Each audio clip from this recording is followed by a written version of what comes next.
Hello student, आज हम discuss करेंगे पॉलीमराइजेशन ऑफ एल्काइन। आज हम एल्काइन के पॉलीमराइजेशन के बारे में बात करेंगे। जिस तरह से हम लोगों ने एल्कीन वाले चैप्टर में देखा था पॉलीमराइजेशन ऑफ एल्कीन, वैसे ही सेम वे में आज हम डिस्कस करेंगे पॉलीमराइजेशन ऑफ एल्काइन। पॉलीमराइजेशन क्या होता है? तो पॉलीमराइजेशन हम बोलते हैं कि the process of formation of polymer from monomer in the presence of drastic condition and catalyst. Drastic condition मतलब हाई टेम्परेचर एंड प्रेशर। तो हाई टेम्परेचर और प्रेशर के प्रेजेंस में, कैटालिस्ट के प्रेजेंस में मोनोमर से पॉलीमर बनने के प्रोसेस को हम लोग क्या बोलते हैं? पॉलीमराइजेशन बोलते हैं। ठीक है, तो हम लोग बोलते हैं कि formation of polymer from monomer in the presence of high temperature and pressure and catalyst। Catalyst high temperature pressure के प्रेजेंस में मोनोमर से पॉलीमर बनने के प्रोसेस को हम लोग पॉलीमराइजेशन बोलते हैं। अगर हम एल्काइन के पॉलीमराइजेशन के बारे में बात करते हैं तो एल्काइन दो तरह का पॉलीमराइजेशन शो करता है। एक आपका होता है लीनियर पॉलीमराइजेशन,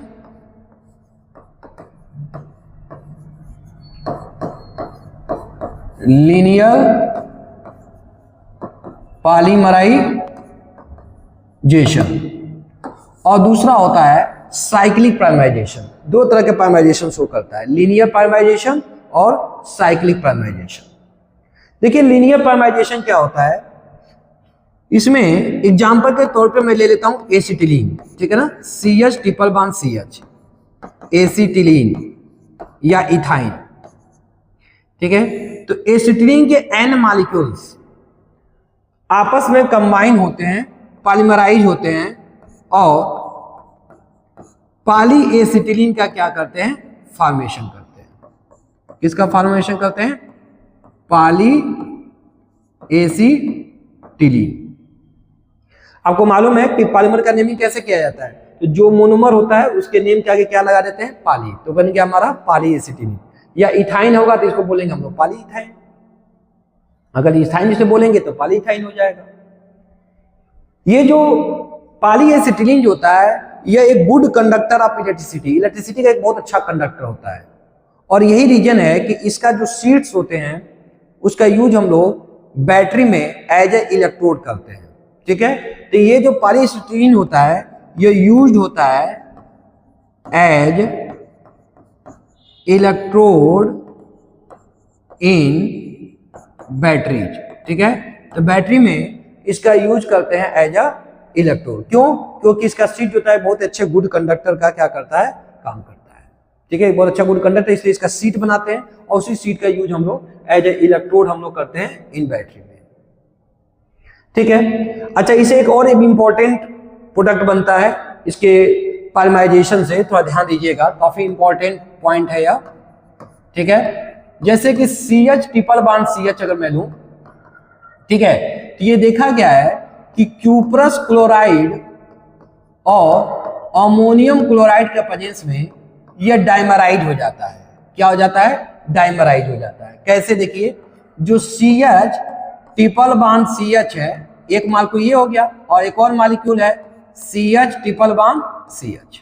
तो ये वाला जो बॉन्ड होता है वो टूट करके इन दोनों कार्बन के बीच में आ जाता है और ये वाला हाइड्रोजन क्या आ जाता है? इस कार्बन के पास। ठीक है, और ये क्या बना लेता है? CH2। ठीक है, CH2 double bond CH single bond C triple bond CH। इसका नाम है विनाइल एसिटिलीन। एसिटिलीन यह क्या है? डाइमर है। डाइमर क्यों बोल रहे हैं? क्योंकि इसके दो मॉलिक्यूल आपस में मिले हैं तो ये क्या बन गया? डाइमर बन गया। अगर तीन मॉलिक्यूल मिल जाते तो क्या बना लेता? ट्राइमर बन जाता।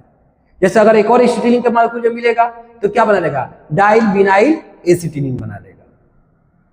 अब ये इतना इंपॉर्टेंट क्यों है?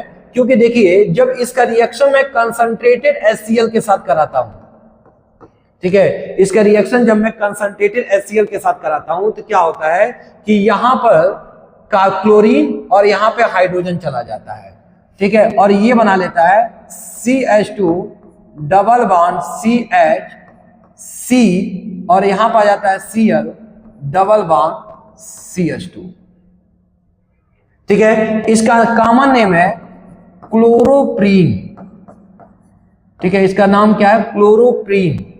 या इसका आईपीएसी नेम की बात करेंगे तो इसका अगर आईपीएसी नेम करना हो तो यहां पर क्या कर सकते हैं 1 2 3 4 1 2 3 4, ठीक है।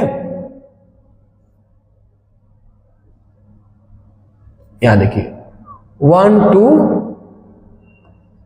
3 4, तो यहां पर 2 पे कौन लगा हुआ है क्लोरीन, तो नेम क्या आ जाएगा इसका 2 क्लोरो ब्यूट, 4 कार्बन है 2 क्लोरो ब्यूट, और पहले पे तीसरे पे डबल बॉन्ड लगा हुआ है तो क्या लिखेंगे 1,3 डाइईन।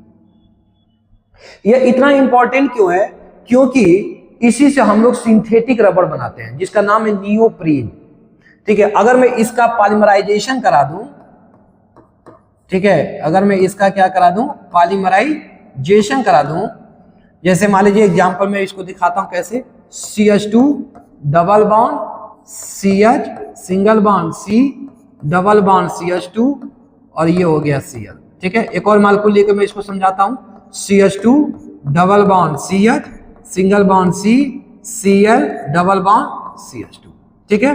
देखिए यहाँ पर क्या होता है, ध्यान दीजिएगा, यहां से ये इसकी बैलेंसिंग फ्री थी, ये बॉन्ड यहां चला आता है और ये बॉन्ड टूट के यहां चला जाता है, ये बॉन्ड टूट के यहां चला आता है और ये बॉन्ड यहां फ्री हो जाता है, ठीक है। देखिए कैसे, ये हो गया सिंगल बॉन्ड CH2, फिर यहां पर क्या आ गया CH और फिर यहां पर क्या हो गया डबल बॉन्ड C Cl और फिर यहां पर क्या हो गया CH2 और फिर ये इस CH2 से जुड़ जाएगा, CH2 से जुड़ जाएगा, फिर सिंगल बॉन्ड CH फिर डबल बॉन्ड Cl और फिर सिंगल बॉन्ड CH2, इस तरह से ये जुड़ता चला जाता है, ठीक है। तो अगर ध्यान दीजिए तो ये वाली यूनिट हमारी जो है, ठीक है, ये वाली यूनिट जो है हमारी बार बार क्या कर रही है रिपीट कर रही है, ठीक है, और यही हमारा सिंथेटिक रबड़ बन जाता है, सिंथेटिक रबड़ बन जाता है, ठीक है। इसी को हम लोग क्या बुलाते हैं नियोप्रीन, ठीक है। तो नियोप्रीन क्या होता है सिंथेटिक रबड़ होता है, इसका मोनोमर क्या होता है क्लोरोप्रीन। तो आपसे कई एग्जाम में पूछे जाते हैं कि सिंथेटिक रबड़ का मोनोमर क्या होता है, क्लोरोप्रीन होता है, और ये क्लोरोप्रीन बनाया किससे क्या एसिटिलीन से। समझ में आ रहा है, क्लियर।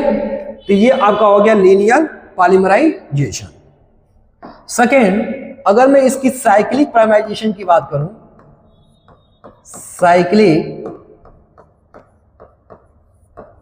पॉलीमराइजेशन, साइक्लिक प्राइमराइजेशन की बात करूं तो देखिए ध्यान दीजिए, अगर मैं एसिटिलीन लूं CH ट्रिपल बॉन्ड CH और इसको मैं क्या करूं कि रेड हॉट आयरन ट्यूब से मैं पास करा दूं 873 केल्विन टेम्परेचर पे, ठीक है। तो क्या होता है इसके 3 मॉलिक्यूल आपस में मिल जाते हैं, देखिए कैसे, ये हमारा हो गया CH triple bond CH, CH triple bond CH, CH triple bond CH, ये वाला पाई बॉन्ड टूट करके इसके बीच चला जाता है, ये वाला टूट के यहां चला जाता है और ये वाला टूट करके यहां चला जाता है, और ये क्या बना लिया CH double bond CH single bond CH double bond CH single bond CH double bond CH single bond CH, ये हमारा क्या बना लिया बेंजीन, ठीक है। इसको हम ऐसे भी रिप्रेजेंट कर सकते हैं, ये हमारा बेंजीन बन गया। इसका मतलब अगर मैं एसिटिलीन को क्या करता हूं रेड हॉट आयरन ट्यूब्स के साथ पास कराता हूं 873 केल्विन टेम्परेचर पे, इसके 3 मॉलिक्यूल आपस में कंबाइन हो जाते हैं और क्या बना लेते हैं बेंजीन बना लेते हैं। ऐसे एक और एग्जांपल लेकर मैं देख सकता हूं, जैसे मान लीजिए कि अगर 2 मॉलिक्यूल में एसिटिलीन लूं और 1 मॉलिक्यूल में प्रोपाइन लूं CH3 CH double bond CH2, 2 molecule मैंने एसिटिलीन का लिया, इथाइन का, और यहां पर मैंने एक मालिक्यूल क्या लिया, प्रोपाइन लिया। और इसको अगर मैं रेड हॉट आयरन ट्यूब के प्रेजेंस में पास करूं तो क्या होगा, देखिए यहां पर देखिए क्या होता है, ये देखिए ये CH3 है, C है, ट्रिपल बॉन्ड CH है, फिर CH ट्रिपल बॉन्ड CH और CH ट्रिपल बॉन्ड CH।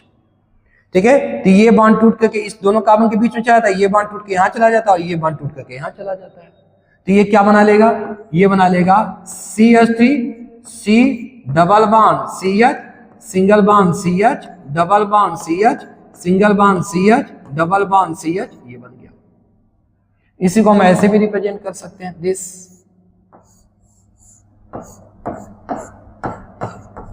नाम क्या होगा इसका, इसका नाम होगा मिथाइल बेंजीन, या इसी का कॉमन नेम क्या है, टॉल्यूइन। क्या बन गया, टॉल्यूइन बन गया। ठीक है स्टूडेंट, समझ में आ रहा है। अब एक क्वेश्चन मैं आपको दूंगा, आप जो है कमेंट बॉक्स में इसका जो आंसर राइट करके बताएंगे आप कि अगर मैं CH3C ट्रिपल बॉन्ड CH के 2 मॉलिक्यूल दूं और एसिटिलीन का मैं 1 मॉलिक्यूल दूं, तो बताइए अगर रेड हॉट आयरन ट्यूब से पास कराऊं, रेड हॉट आयरन ट्यूब से पास कराऊं, तो बताना आपको प्रोडक्ट क्या मिलेगा, व्हाट प्रोडक्ट इज फॉर्म। ठीक है, बताना है आपको प्रोडक्ट यहां पर क्या मिलेगा। तो इसको आप राइट डाउन कर लीजिए, फर्स्ट स्क्रीनशॉट ले लीजिए, फर्स्ट सेकेंड थर्ड। हमारा पॉलीमराइजेशन ऑफ एल्काइन कंप्लीट हुआ। ठीक है, नेक्स्ट लेक्चर में हम लोग method of preparation of benzene and physical property of benzene के बारे में क्या करेंगे, डिस्कस करेंगे। तो अब हम लोग का हाइड्रोकार्बन में एल्केन, एल्कीन, एल्काइन तीनों हम लोगों ने कंप्लीट कर दिया। ठीक है, हाइड्रोकार्बन का एक लास्ट पोर्शन बचा हुआ हमारा बेंजीन, इसको हम आगे के लेक्चर में स्टार्ट करेंगे। Okay student, thank you.